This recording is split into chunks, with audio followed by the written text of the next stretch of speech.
ಹಡಗು ನಿನ್ನದೆ, ಕಡಲು ನಿನ್ನದೆ, ಮುಳಗದಲ್ಲಿ ಬೆಳಕು, ಮುಳಗದಲ್ಲಿ ಬೆಳಕು. ಓಂ ಪೂರ್ಣಮದ ಪೂರ್ಣಮಿದಂ ಪೂರ್ಣಾತ್ ಪೂರ್ಣಮುದಚ್ಯತೆ ಪೂರ್ಣಸ್ಯ ಪೂರ್ಣಮಾದಾಯ ಪೂರ್ಣಮೇವಾವಶಿಷ್ಯತೆ. ಓಂ ಶಾಂತಿ ಶಾಂತಿ ಶಾಂತಿ.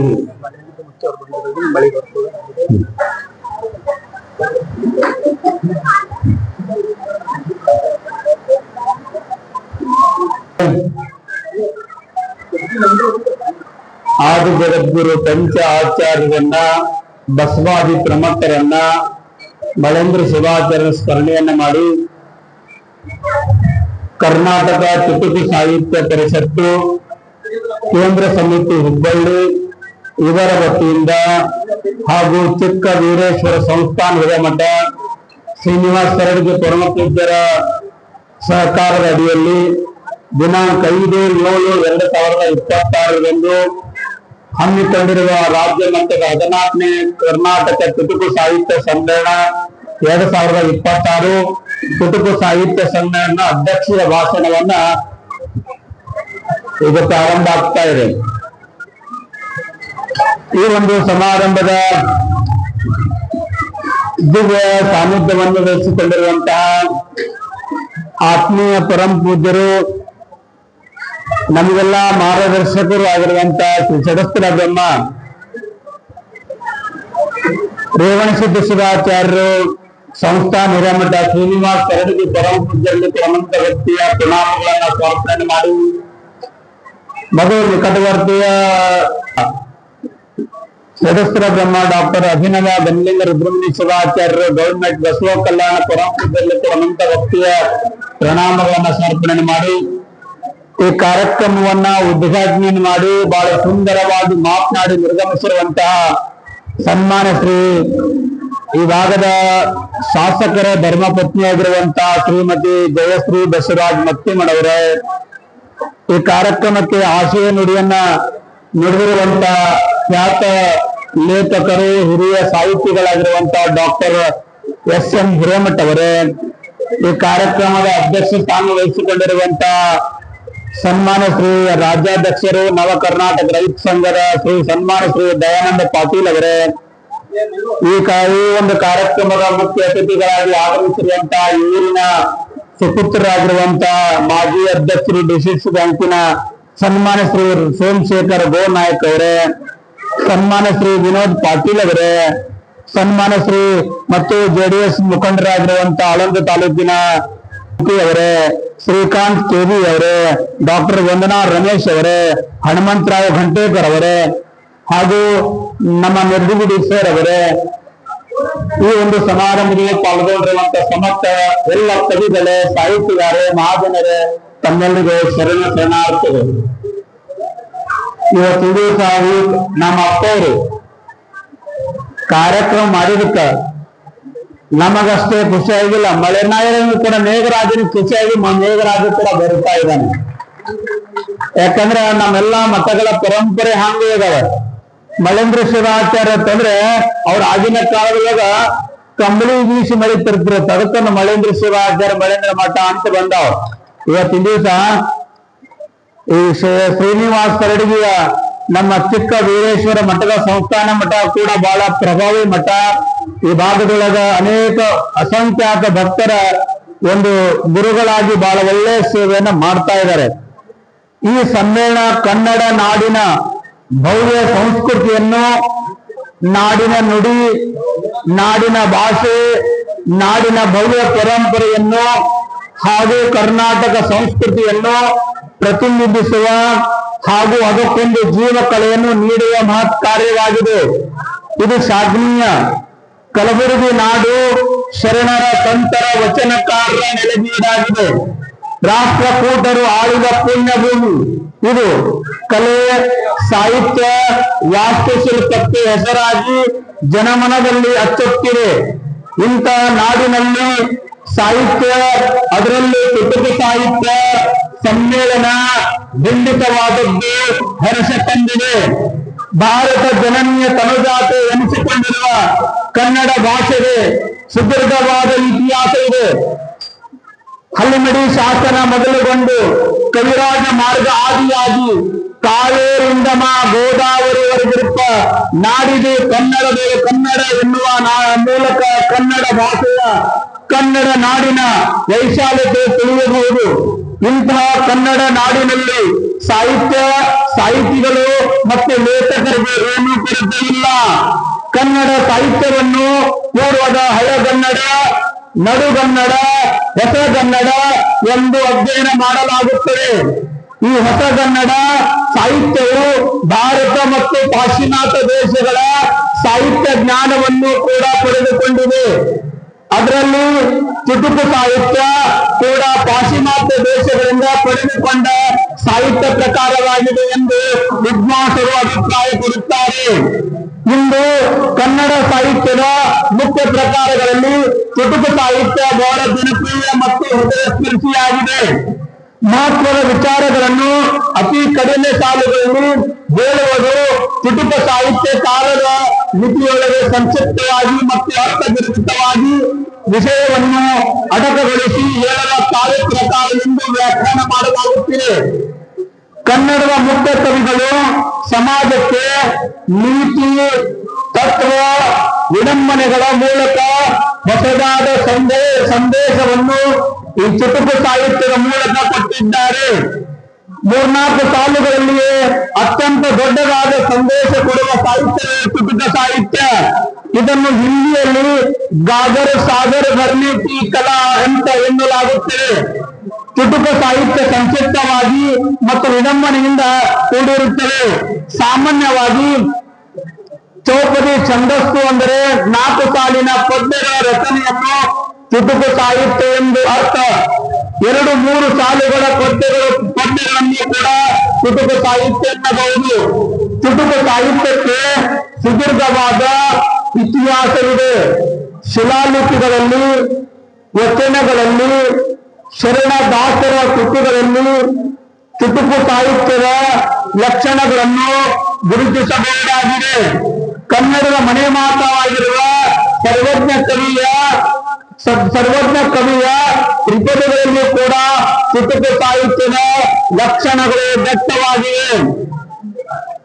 ಕಚ್ಚೆ ಕೈ ಬಾಯಿಗಳು ಇಚ್ಛೆಯಲ್ಲಿ ಇರುತ್ತಿವೆ, ಅಚ್ಯುತನಪ್ಪ ಅಜನಪ್ಪ ಲೋಕದ ನಿಶ್ಚಿಂತನಪ್ಪ ಸರ್ವಜ್ಞ ಎಂಬುದು ಸಮಾಜದಲ್ಲಿ ಯಾರಿಂದಲೂ ಗಟ್ಟಿ ಮಾಡಿ ತೋರಿಸಿಕೊಳ್ಳುವ ರೀತಿಯಲ್ಲಿ ಬದುಕಬೇಕಾದರೆ ನಮ್ಮಲ್ಲಿ ಯಾವ ಗುಣಗಳು ಇರಬೇಕು ಎಂಬ ಮಾತನ್ನು ಸರ್ವಜ್ಞ ಕವಿ ತನ್ನ ಸಾಲುಗಳಲ್ಲಿ ಮನಮುಟ್ಟುವಂತೆ ವರ್ಣಿಸಿದ್ದಾನೆ.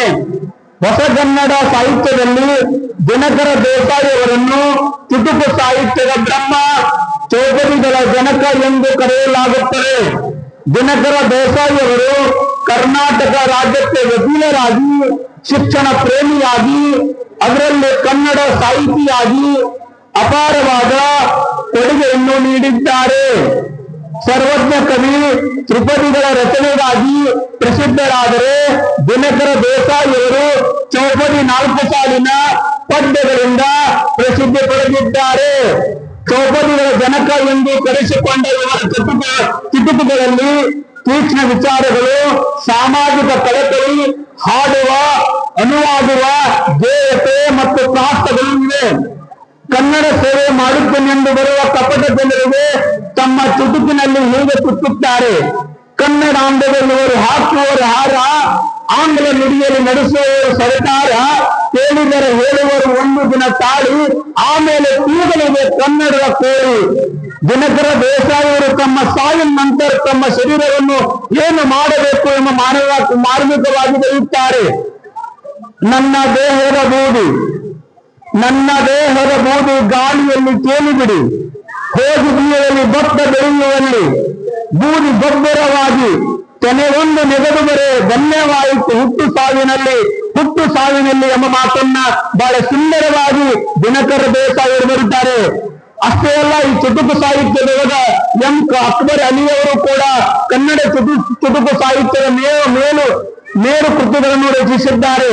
ಅವರು 1-2 ಚುಟುಕವನ್ನು ಹೀಗೆ: ಕಷ್ಟ ಬಂದಾಗ ಓಡಿ ಹೋಗುವರು 100 ಜನ, ಸುಖದ ದಿನಗಳಲ್ಲಿ ಜೊತೆಯಾಗಿ ನಗುವರು ಸದಾ, ನಿನ್ನ ಕಣ್ಣೀರಿನ ಘನಿಯನ್ನು ಒರೆಸುವ ಒಬ್ಬನೇ ಮಿತ್ರ, ಜಗದ 100 ಸುಳ್ಳು ಗೆಳೆಯರಿಗಿಂತ ಲೇಸು ಕಾಣ ಎಂಬ ಮಾತನ್ನ ಹೇಳಿದ್ದಾರೆ.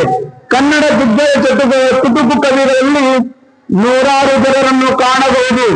ಆಧುನಿಕ ಕನ್ನಡ ಸಾಹಿತ್ಯದಲ್ಲಿ ಕುವೆಂಪು, ಅನಂತಮೂರ್ತಿ, ಸಿ.ಪಿ. ಕೃಷ್ಣಕುಮಾರ, ಜರಗನಹಳ್ಳಿ ಶಿವಶಂಕರ ಸೇರಿದಂತೆ ಹಲವಾರು ಜನರಿದ್ದಾರೆ. ಅದರಲ್ಲಿ ಜರಗನಹಳ್ಳಿ ಶಿವಶಂಕರ್ ಅವರು ಬಹಳ ಪ್ರಭಾವಶಾಲಿಗಳು, ಚುಟುಕು ಕವಿಗಳು. ಜರಗನಹಳ್ಳಿ ಶಿವಶಂಕರ್ ಅವರು ಒಂದು ಕವಿತೆ ಹೀಗಿದೆ: 16 ವರ್ಷ ನೆರಳಾಗಿ ನಿಂತ ಮರ, 16 ವರ್ಷ ನೆರಳಾಗಿ ನಿಂತ ಮರ, ತೊಲೆಯಾಗಿ ಉಳಿಯಿತು 100 ವರ್ಷ, ತೊಲೆಯಾಗಿ ಉಳಿಯಿತು 100 ವರ್ಷ. 100 ವರ್ಷ ಆಳಿದ ಅರಸ, 100 ವರ್ಷ ಆಳಿದ ಅರಸ, ಹೆಣವಾಗಿ ಉಳಿಯಲಿಲ್ಲ 3 ದಿವಸ, ಹೆಣವಾಗಿ ಉಳಿಯಲಿಲ್ಲ 3 ದಿವಸ. ಹೀಗೆ ಹಲವಾರು ಕವಿಗಳು ಚುಟುಕು ಸಾಹಿತ್ಯ ಕ್ಷೇತ್ರವನ್ನು ಕನ್ನಡದಲ್ಲಿ ಶ್ರೀಮಂತಗೊಳಿಸಿದ್ದಾರೆ. ವಿಶಾಲವಾದ ಅರ್ಥವನ್ನು ಸಂಕ್ಷಿಪ್ತವಾಗಿ ತಿಳಿ ಹೇಳುವ ಸಾಹಿತ್ಯದ ಸಾಧನೆ ಇದಾಗಿದೆ. ಕರಿಯನ್ನು ಕನ್ನಡಿಯಲ್ಲಿ ಹಿಡಿದಿಟ್ಟಂತೆ ಸರಳವಾಗಿ ಜನಮಾಧ್ಯಮ ಭಾಷೆಯಲ್ಲಿ ಹೃದಯ ಸ್ಪರ್ಶಿಯಾಗಿ ಹೆಜ್ಜೆ ಹೆಜ್ಜೆಗೆ ಬದುಕಿನ ಸಾರವನ್ನು, ನೈಜತೆಯನ್ನು ತಿಳಿ ಹೇಳುವ ಸಾಹಿತ್ಯ ಇದಾಗಿದೆ. ಚುಟುಕು ಸಾಹಿತ್ಯ ಕಡಿಮೆ ಪದಗಳಲ್ಲಿ ಆಳವಾದ ಅರ್ಥ, ನೀತಿ, ಸಾಹಸ್ಯ, ಜೀವನದ ಸಂದೇಶ ವ್ಯಕ್ತಪಡಿಸುವ ಸಾಹಿತ್ಯ ಪ್ರಕಾರ ಇವತ್ತು ಶಾಲಾ ಪಠ್ಯಕ್ರಮದಲ್ಲಿ ಕೂಡ ಬಿಂಬಿತವಾಗಿದೆ. ಇಂತಹ ಅಮೋಘ ಕಾರ್ಯ ಕಲಬುರಗಿ ನಾಡಿನ ಜನತೆಗೆ ಜೀವನ ಬುದ್ಧಿಯಾಗಿದೆ. ಇಂಥ ಸಮ್ಮೇಳನಗಳು ಆಗಾಗ ಈ ನಾಡಿನಲ್ಲಿ ಜರುಗಬೇಕಾಗಿದೆ. ಅಷ್ಟೇ ಅಲ್ಲ, ಒಂದು ಮಾತನ್ನು ಹೇಳಕ್ಕೆ ನಾ ಇಷ್ಟಪಡ್ತಾ ಇದ್ದೀನಿ. ಈ ಕಲ್ಯಾಣ ಕರ್ನಾಟಕದೊಳಗ ನಮ್ಮಲ್ಲಿ ಸಾಹಿತ್ಯಕ್ಕೆ ಏನು ಬರ ಇಲ್ಲ, ಲೇಖಕರಿಗೆ ಬರ ಇಲ್ಲ, ಕವಿಗಳಿಗೆ ಬರ ಇಲ್ಲ, ಅನೇಕ ಕಲಾವಿದರಿಗೆ ಕೂಡ ಈ ಬರ ಇಲ್ಲ. ಒಂದು ಟೈಮ್ನೊಳಗೆ ಆ ಭಾಗದೊಳಗೆ ಇರ್ತಾ ಇತ್ತು ಸಾಹಿತ್ಯ. ಆದ್ರೆ ನಮ್ಮ ಕಲ್ಯಾಣ ಕರ್ನಾಟಕ ಸಾಹಿತ್ಯಗಾರರು, ಲೇಖಕರು ನಾವೇನು ಕಡಿಮೆ ಇಲ್ಲ ಅಂದ್ರ ಬಹಳ ದೊಡ್ಡ ಸಾಹಿತ್ಯಗಳು ಈ ಭಾಗದೊಳಗ ಇವತ್ತು ತಿಳಿಸಾಗಾರೆ. ಅಷ್ಟೇ ಅಲ್ಲ, ನಮ್ಮ ಹಿರೇಮಠ ಸಾಹೇಬರು ಕೂಡ, ನಮ್ಮ ಹಿರೇಮಠ ಅವರು 300 ಪುಸ್ತಕ ಬರೆದಾರಂದ್ರ ಸಾಮಾನ್ಯ ಅಲ್ಲ. ಅವರು ಚಪ್ಪಾಳೆ ಮುಖಾಂತರವಾಗಿ ನಾವು ಅಭಿನಂದನೆ ಸಲ್ಲಿಸಬೇಕಾಗುತ್ತೆ. ಈ ಶ್ರೀನಿವಾಸ್ ಸರಡಿಗೆ ಇವತ್ತು ಇಲ್ಲಿ ಸೆಲುಕು ಪ್ರಸಿದ್ಧಿ ಆಗ ಅಂದ್ರ ವಿಮಾನ ನಿಲ್ದಾಣ ಇಲ್ಲಿ ಆಗುವುದರಿಂದ ಈ ಭಾಗದ ರೈತರಿಗೆ ನಾವು ಸ್ಮರಿಸಬೇಕು. ಯಾಕೆ ಸ್ಮರಿಸಬೇಕಪ್ಪ ಅಂತಂದ್ರೆ, ಇಲ್ಲಿ ವಿಮಾನ ನಿಲ್ದಾಣ ಆಗ್ಬೇಕಾದ್ರೆ ರೈತರ ಕೊಡುಗೆ ಬಹಳಷ್ಟಿದೆ. ರೈತರು ಇವತ್ತಿನ ದಿವಸ ಹೊಲ ಕೊಟ್ಟಿದ್ದಕ್ಕ ವಿಮಾನ ನಿಲ್ದಾಣ ಆಗಿದೆ. ಅದನ್ನ ನಾವು ರೈತರಿಗೆ ಆ ವಿಮಾನ ನಿಲ್ದಾಣವನ್ನ ಸಮರ್ಪಣೆ ಮಾಡಬೇಕು. ಶ್ರೀನಿವಾಸ್ ಸರಡಿಗೆ ಪರಮ ಪೂಜ್ಯರು ಬಹಳ ಒಳ್ಳೆಯ ಕೆಲಸವನ್ನು ಈ ಭಾಗದೊಳಗೆ ಮಾಡಿದ್ದಾರೆ. ನಮ್ಮ ಪರಮ ಪೂಜ್ಯರು ಎಲ್ಲಾ ಜಾತಿಗಳಿಗೆ ಜನರಿಗೆ ಬಹಳ ಪ್ರೀತಿಯನ್ನ ಮಾಡಿಕೊಂಡು ಇವನಾರವ ನಮ್ಮ ಭಾವನೆ ಇಟ್ಟುಕೊಂಡು ಶ್ರೀಮಠದ ಅಭಿವೃದ್ಧಿಯನ್ನು ಮಾಡ್ತಾ ಇದ್ದಾರೆ. ಅವರೆಲ್ಲಾ ಸಾಹಿತಿಗಳಿಗೆ, ಕವಿಗಳಿಗೆ, ಕಲಾವಿದರಿಗೆ ಅಚ್ಚುಮೆಚ್ಚಿನ ಪರಮ ಪೂಜ್ಯರು, ನಮಗೆಲ್ಲ ಮಾರ್ಗದರ್ಶಕರ ಪರಮ ಪೂಜ್ಯರಿಗೆ ಶರಣುಗಳನ್ನ ಸಮರ್ಪಣೆ ಮಾಡಿ ಈ ಭಾಗದೊಳಗ 371 ಆಗುವುದರಿಂದ ಈ ಭಾಗ ಬಹಳ ಎತ್ತರಕ್ಕೆ ಬೆಳೀತಾ ಇದೆ. ಇನ್ನೂ ಕೂಡ ಈ ಸರ್ಕಾರಗಳು ಈ ಭಾಗಕ್ಕೆ ಇನ್ನೂ ಕೂಡ ಅನೇಕ ಅನುದಾನ ಒದಗಿಸಿ ಈ ಭಾಗ ಇನ್ನೂ ಕೂಡ ಎತ್ತರ ಮಾಡುವಂತಹ ಕೆಲಸ ಸರ್ಕಾರಗಳು ಮಾಡಲಿ ಅಂತ ತಿಳಿಸಿ ನಾವು ಅಫಜಲಪುರ ಮಠದ ವತಿಯಿಂದ ನಮ್ಮ ಭಾಗದೊಳಗ 110 ಹಳ್ಳಿಯೊಳಗ ಪಾದಯಾತ್ರೆ ಮಾಡಿದ್ವಿ. ಯಾವ ಪಾದಯಾತ್ರೆ ಅಂತಂದ್ರೆ ಸದ್ಭಾವನಾ ಪಾದಯಾತ್ರೆ. ಸದ್ಭಾವನಾ ಪಾದಯಾತ್ರೆ ಅಂತಂದ್ರೆ ದುಶ್ಚಟಗಳ ದೀಕ್ಷೆ, ಸದ್ಗುಣಗಳ ದೀಕ್ಷೆ ಅಂತ ಇಟ್ಕೊಂಡು ನಮ್ಮನ್ನ ದೇವರೊಳಗ ಇಡೀ ಊರು ಎಲ್ಲಾ ಪ್ರತಿಯೊಂದು ಹಳ್ಳಿಯೊಳಗ ನಾವು ಏನ್ ಬೇಡಬೇಕು ಅಂತಂದ್ರ, ನಿಮ್ಮ ಏನ್ ದುಶ್ಚಟವ ನಮ್ಮ ದೇವರಿಗೆ ಹಾಕ್ರಿ ಅಂತ ನಾವು ಬೇಡಿದೀವಿ. ಇಡೀ ನಮ್ಮ ತಾಲೂಕಿನೊಳಗ 1 ಲಕ್ಷ ಜನರ ರುದ್ರಾಕ್ಷಿ ಕಟ್ಟಿರುವಂತ ಕೀರ್ತಿ ಕೂಡ ಬಳೆಂದ್ರ ಸಂಸ್ಥಾನ ಮಟ್ಟಕ್ಕೆ ಸಲ್ತದೆ. ನಾವು ಕೇವಲ ನಾವೆಲ್ಲಾ ಕಡೆ ದೇವರಿಗೆ ತೆಗೆದು ಪ್ರತಿಯೊಂದು ಊರಿಗೆ ಎದಕ್ಕೆ ಭೇಟಿ ಕೊಟ್ಟಿವತ್ತಂದ್ರ ದಿನ 4 ಹಳ್ಳಿ ತಿರುಗಾಡ್ತಾ ಇದೀವಿ. 26 ದಿನ ಪರ್ಯಂತರವಾಗಿ ಬಹಳ ದೊಡ್ಡ ಪಾದಯಾತ್ರೆಯನ್ನ ಈ ಜಿಲ್ಲೆಯೊಳಗ ಬಹಳ ದೊಡ್ಡ ಪಾದಯಾತ್ರೆಯನ್ನ ನಮ್ಮ ತಾಲೂಕಿನೊಳಗ 2023ನೇ ಇಸ್ವಿಯಲ್ಲಿ ನಾವು ಮಾಡಿದೀವಿ. ಆ ಟೈಮ್ ಜನಸ್ಪಂದನೆ ನೋಡಿ ನಮ್ಗೆ ಎಷ್ಟು ಖುಷಿ ಆಗಿತ್ತಪ್ಪ ಅಂತಂದ್ರೆ ಒಂದು ಗುಂಡಿ ಹಾಲು ಕೊಡುವಂತ ಸಂತೋಷ ಆಗಿನ ಸಂದರ್ಭ ಆಗಿತ್ತು. ಅಷ್ಟೇ ಅಲ್ಲ, ನಮ್ಮ ಶ್ರೀಮಠ ವತಿಯಿಂದ ಅನೇಕ ಪುಸ್ತಕವನ್ನು ನಾವು ಹೊರತರಿದ್ದೀವಿ. ಏನಪ್ಪಾ ಅಂತಂದ್ರೆ ಕಾಮಧೇನು ಅಲ್ಲಾಹ ಕವಿ ದೇವರ ಭಾವದಿಂದ ನಾವು ಬರೆಸಿದ್ದೀವಿ. ಮಹಾತಪಸ್ವಿ ಪುಸ್ತಕವನ್ನ ಶಿವಕವಿಗಳಿಂದ ಬರೆಸಿದ್ದೀವಿ. ಅನೇಕ ನಾಟಕಗಳನ್ನು ನಮ್ಮ ಮಾಶಾಳದ ಅಲೇಗಾಂವ್ ಅವರಿಂದ ನಾವು ಬರೆಸಿದ್ದೀವಿ. ಈ ಬರುವ ದಿನಮಾನದೊಳಗ ನಾವು ಈಗಾಗಲೇ ನಮ್ಮ ಸ್ಕೂಲ್ ಇದೆ, ಹೈಸ್ಕೂಲ್ ಇದೆ. ಈ ಬರುವ ದಿನಮಾನದೊಳಗ ಒಂದು 5 ಮಕ್ಕಳ ಬಡ ಮಕ್ಕಳಿಗೆ ಉಚಿತ ಪ್ರಸಾದ ನಿಲಯ ಹಾಸ್ಟೆಲ್ ಮಾಡುವಂತ ಯೋಜನೆ ಈಗಾಗಲೇ 7 ಲಕ್ಷ ಕೂಡ ರೆಡಿ ಆಗಿದೆ. ಮುಂದಿನ ತಿಂಗಳು ಆದ್ರೆ ಅಡಿಗೆಗೂ ಕೂಡ ದೊರೆಯುತ್ತದೆ. ಯಾವುದೇ ಮಕ್ಕಳಿಗೆ ಒಂದು ಪೈಸೆ ಕೂಡ ಹಾಸ್ಟೆಲ್ಗೆ ನಾವು ಫೀಸ್ ತೊಗೊಳ್ಳೋದಿಲ್ಲ ಎಂಬ ಮಾತನ್ನ ಈ ಸಂದರ್ಭದಲ್ಲಿ ನಿಮಗೆಲ್ಲ ತಿಳಿಸಿ, ಒಟ್ಟಾರೆ ಮಠ ಮಾನ್ಯಗಳು ಮಾಡುವಂತ ಕಾರ್ಯ ಸರ್ಕಾರಕ್ಕೆ ಮಾಡಲಾರದ ಕೆಲಸ ಮಠ ಮಾನ್ಯಗಳು ಮಾಡಿದ್ದೆ ಯಾರು ಕೂಡ ಮರೆಯಕ್ಕೆ ಸಾಧ್ಯವಿಲ್ಲ. ಇವತ್ತು ಇನ್ನೂ ಅನೇಕ ಮಠಗಳಿದಾವ. ಸರ್ಕಾರ ಆಗಿನ ಕಾಲದ ವಿದ್ಯೆ ಇರಲಿಲ್ಲ, ಆಗ ಗುರುಕುಲಗಳ ಮಾಡಿ ಮಠಗಳು ಗುರುಕುಲಗಳ ಮಾಡಿ ಮಠ ಗುರುಗಳೇ ಎಷ್ಟೋ ಮಕ್ಕಳಿಗೆ ಜ್ಞಾನ ಕೊಟ್ಟಂತಹ ಕೆಲಸ ಕೂಡ ಮಾಡಿದ್ದು ತಾವೆಲ್ಲ ನೋಡಿದ್ರಿ. ಅಂತ ಮಠಗಳಿಗೆ ಇವತ್ತಿನ ಜ್ಞಾನ ದಾಸೋಹ ಕೊಡ್ತಾ ಇದ್ದೇವೆ, ಮಠಗಳು ಅನ್ನ ದಾಸೋಹ ಕೊಡ್ತಾ ಇದ್ದೇವೆ. ಆ ಮಠಗಳ ಸೇವೆ ಶ್ಲಾಘನೀಯವಾದಂತ ಮಾತನ್ನ ಈ ಸಂದರ್ಭದಲ್ಲಿ ನಿಮಗೆಲ್ಲ ತಿಳಿಸಿ, ವಿಶೇಷವಾಗಿ ನಮ್ಮ ಕುಲಕರ್ಣಿ ಸರ್ ಅವರು ಇವತ್ತಿನ ದಿವಸ ಎಷ್ಟು ಒಳ್ಳೆಯ ಕೆಲಸವನ್ನು ಮಾಡಿದ್ದಾರೆ. ಅವರು ಇವತ್ತಿನ ದಿವಸ ಅನೇಕ ವಿದ್ವಾಂಸರಿದ್ದಾರೆ, ಅನೇಕ ದೊಡ್ಡ ದೊಡ್ಡ ಸಾಹಿತ್ಯಗಾರಿದ್ದಾರೆ. ಇವತ್ತಿನ ದಿವಸ ಅವರೆಲ್ಲ ಇಡೀ ಪ್ರತಿಯೊಂದು ಸರಿ ಪರಮ ಪೂಜ್ಯರನ್ನ ಯಾಕೆ ಇವತ್ತಿನ ದಿವಸ ಅಧ್ಯಕ್ಷರನ್ನು ಯಾಕೆ ಮಾಡ್ತಾ ಇದ್ದಾರೆ ಅಂತಂದ್ರೆ, ಪರಮ ಪೂಜ್ಯರು ತಮಗಾಗಿ ಜೀವನ ಮಾಡ್ತಾ ಇಲ್ಲ, ತ್ಯಾಗದ ಜೀವನ, ಗುರುಗಳ ಜೀವನ ತ್ಯಾಗದ ಜೀವನ. ಇವತ್ತಿನ ದಿವಸ ತಮ್ಮ ಸಲುವಾಗಿ ಜನರ ಸಲುವಾಗಿ ಎಲ್ಲವನ್ನ ತ್ಯಾಗ ಮಾಡ್ಯಾರ. ಮನೆಯನ್ನ ತ್ಯಾಗ ಮಾಡ್ದ, ಮನಿ ತ್ಯಾಗ ಮಾಡ್ಯಾರ, ಆ ಮನೆಯ ಆಸ್ತಿಯನ್ನು ತ್ಯಾಗ ಮಾಡ್ಯಾರ. ಅಣ್ಣ ತಮ್ಮಂದಿರು ಅಕ್ಕ ತಂಗಿರು ಎಲ್ಲ ತಂದೆ ತಾಯಿಯರು ತ್ಯಾಗ ಮಾಡಿ ಒಂದು ಮಠದ ಗುರುಗಳಾಗಿ ಇವತ್ತಿನ ದಿವಸ ಸಮಾಜದ ಸಲುವಾಗಿ ಜೀವನವನ್ನು ಮುಡುಪು ಮಾಡ್ತಿದ್ದಾರಲ್ಲ, ಆ ಗುರುಗಳಿಗೆ ನಾವು ಏನು ಕೊಟ್ಟರು ಅದು ಏನು ಕೊಟ್ಟರು ಕೂಡ ಕಡಿಮೆ ಆಗ್ತದೆ ಎಂಬ ಮಾತನ್ನ ಈ ಸಂಗ್ರಹ ತಿಳಿಸ್ತಾ ಇದ್ದೀನಿ. ಪರಮ ಪೂಜ್ಯರ ಜೀವನ ಇವತ್ತು ತ್ಯಾಗ ಎಲ್ಲರಿಗೂ ಬರಂಗಿಲ್ಲ. ಒಂದ್ ದಿವಸ ಬಿಟ್ಟು ನೀವು ಮನೆ ಬಿಟ್ಟು ಇರಂಗಿಲ್ಲ ನೀವು, ಆದ್ರೆ ಎಲ್ಲಾ ತ್ಯಾಗವನ್ನು ಮಾಡಿ ಪರಮ ಪೂಜ್ಯರ ಸಮಾಜ ಸಲುವಾಗಿ ಜೀವನವನ್ನ ತ್ಯಾಗ ಮಾಡ್ತಾ ಇರಲ್ಲ. ಅಂತ ಪರಮ ಪೂಜ್ಯರಿಗೆ ಗೌರವ ಕೊಡುವಂತ ಕೆಲಸ ಯಾರಾದ್ರೂ ಮಾಡ್ತಾ ಇದ್ರೆ ಅಂತಂದ್ರೆ ನಮ್ಮ ಕುಲಕರ್ಣಿ ಸರ್ ಅವರು ಮಾಡ್ತಾ ಇದ್ರೆ ತತ್ವದ ಮುಖಾಂತರವಾಗಿ ಧನ್ಯವಾದಗಳನ್ನ ಸಮರ್ಪಣೆ ಮಾಡ್ಬೇಕು. ನಾವೆಲ್ಲ ಮಾಡೋಣ. ಕುಲಕರ್ಣಿ ಸರ್ ಅವರ ಏನೋ ಅವರ ಗುರಿಗೆ ಇದ್ದಾರೆ, ಅವರೆಲ್ಲಾ ಗುರಿಗಳ ಭಗವಂತನ ಆಶೀರ್ವಾದ ನೆರವೇರಲಿ. ಕುಲಕರ್ಣಿ ಸರ್ ಅವರು ಬಹಳ ಒಳ್ಳೆಯ ಕೆಲಸವನ್ನ ಮಾಡ್ತಾ ಇದ್ದಾರೆ. ಚುಟುಕು ಸಾಹಿತ್ಯ ಸಮಿತಿಯನ್ನು ಮಾಡಿ ಇಡೀ ರಾಜ್ಯ ತುಂಬಾ ಒಳ್ಳೆಯ ಕೆಲಸವನ್ನ ಮಾಡ್ತಾ ಇದ್ದಾರೆ. ಅನೇಕ ಜನರನ್ನ ಮೇಲೆತ್ತುವಂತ ಕೆಲಸ ಮಾಡ್ತಾ ಇದ್ದಾರೆ. ಬಿದ್ದವರ ನೆತ್ತುವುದು ಶುದ್ಧ ಮಾನವ ಧರ್ಮ, ತಿದ್ದಿ ಜನಮನ ಸಂಸ್ಕಾರ ಕೊಡುವನೆ ಸದ್ಧರ್ಮಿ ಅನ್ನುವ ಪೂರ್ಣಜ್ಞೆ ಅನ್ನುವ ಹಾಗೆ ಅನೇಕ ಒಳ್ಳೆಯ ಕೆಲಸವನ್ನ ಬಿದ್ದವರೆತ್ತುವಂತ ಕೆಲಸ ನಮ್ಮ ಕುಲಕರ್ಣಿ ಸರ್ ಅವರು ಮಾಡ್ತಾ ಇದ್ದಾರೆ. ಬಹಳ ಸಂತೋಷ. ಇದೇ ರೀತಿ ಮುಂದಿನ ಸಮ್ಮೇಳನ ನಮ್ಮ ಈಗಾಗಲೇ ನಮ್ಮ ಕನ್ನಡ ಸಾಹಿತ್ಯ ಪರಿಷತ್ ಸಂಚಾಲಕರಾಗಿರುವಂತಹ ನಮ್ಮವರಾಗಿರುವಂತಹ ಕುಲಕರ್ಣಿ ಸರ್ ಅವರು ಅನೌನ್ಸ್ ಮಾಡಿದ್ದಾರೆ. ಮುಂದಿನ ಕನ್ನಡ ಸಾಹಿತ್ಯ ಚುಟುಕು ಸಾಹಿತ್ಯ ಪರಿಷತ್ತಿನ ಕಾರ್ಯಕ್ರಮ ಅಫ್ಜಲ್ಪುರ ಪಟ್ಟಣದೊಳಗ ಬಹಳ ವೈಭವದಿಂದ ನೀವು ಕೂಡ ಮಾಡೋಣ ಎಂಬ ಮಾತನ್ನ ತಿಳಿಸಿ ಈ ಸಮಾರಂಭಕ್ಕೆ ಆಗಮಿಸಿರುವಂತ ತಮ್ಮೆಲ್ಲರಿಗೂ ಒಳ್ಳೆಯದಾಗಲಿ. ಕೊನೆಯದಾಗಿ ನಮ್ಮ ರೇವಣಸಿದ್ಧ ಶಿವಾಚಾರ್ಯ ಅಪ್ಪವರು ನಮಗೆಲ್ಲ ನಮ್ಮ ಚಿಕ್ಕವರಿಗೆ ಹಿರಿಯ ಮಾರ್ಗದರ್ಶಕರು. ಇವತ್ತಿನ ದಿವಸ ಎಲ್ಲ ಜಾತಿಗಳ ತವರು ಮನೆ ಯಾವ್ದಪ್ಪ ಅಂತಂದ್ರೆ ನಮ್ಮ ಸರಡಿಗೆಯ ನಮ್ಮ ಚಿಕ್ಕ ವೀರೇಶ್ವರ ಮಠ ತಂದ್ರು ಕೂಡ ತಪ್ಪಾಗಿಲ್ಲ. ಪರಮ ಪೂಜ್ಯರು ಎಲ್ಲೇ ಯಾವುದೇ ಕಾರ್ಯಕ್ರಮ ಹೋದ್ರು ಕೂಡ ಎಲ್ಲರನ್ನ ಪ್ರೀತಿ ಮಾಡ್ತಾರೆ. ಬಡ ಬಲ್ಲಿದ ಯಾವೇ ಬಂದ್ರು ಕೂಡ ಅವ್ರ ಹತ್ರ ಒಂದೇ ಟ್ರೀಟ್ಮೆಂಟ್, ಎಲ್ಲರಿಗೂ ಬಹಳ ಪ್ರೀತಿಯಿಂದ ಅಪ್ಕೋತಾರೆ. ಅಂತ ಪರಮ ಪೂಜ್ಯರ ಆಶೀರ್ವಾದ ನಮ್ಮ ಮೇಲೆ ನಿಮ್ಮಲ್ಲಿ ಇರ್ಲಿ ಅಂತ ತಿಳಿಸಿ